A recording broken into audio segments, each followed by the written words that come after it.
This is Diana Sullivan in Austin, Texas. I've been doing some river lessons, and this lesson is a cast-off with a tapestry needle away from the machine called Smiles and Frowns.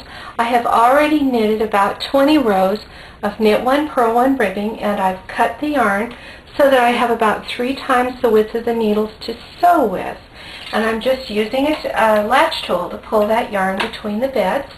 And I'm going to thread waste yarn on the machine now, and I'm going to do some rows of circular waste yarn. So I'm going to need to set the machine for circular. Because I was doing plain ribbing, the machine was set for plain. But for me to do circular, I need to slip to the right and I need to slip to the left on the main bed. That's how it's done on this brother. Check your manual for the circular setting on your machine. And then I need to knit 20 rows circular to get 10 rounds of waste yarn. Now I'm going to cut the yarn, and I'm going to drop the sample off the machine, catching it so that it doesn't fall on the floor or unravel. And I'll show you how to sew this up. Here's that knitted sample in my lap. There's some 1x1 ribbing, and then at the top there's some waste yarn in circular that could be folded down so that I can sew in the center. I have this loose end of the rose yarn right here, and I am going to thread the tapestry needle with it by pinching it around the needle, give it a pinch, and push it through the eye. So that's threaded. Then I bring it through the waste yarn very close, just in between the 2 stitches where the yarn is loose, so that it's inside this waste yarn. Then I fold the waste yarn down so that I can see all along the top of the waste yarn.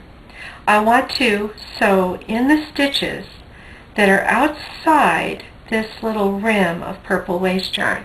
In other words, these row stitches along the edge here are where I'm going to sew. And I begin with the rightmost stitch. So I have to examine it a little and figure out where it is. This is the rightmost stitch. I come in it from the top, and then I go out the stitch beside it. Now this yarn is going to curve this way. That is a smile stitch. It's a U-shaped stitch. And I pull it, but not all the way tight. I pull it gently. You'll have to practice a little to learn how gently. And then I come to the opposite side to the first stitch, and then I go through the second stitch. This is a frown stitch. It's an upside down U as the yarn travels. And again I pull it, but not completely tightly. I let the yarn cross the knitting.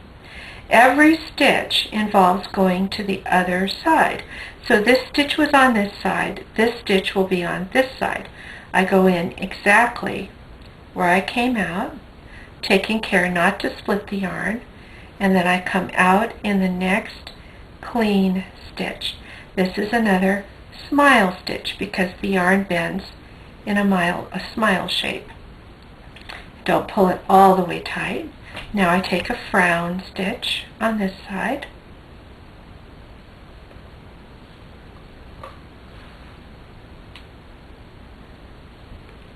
followed by a smile stitch on this side,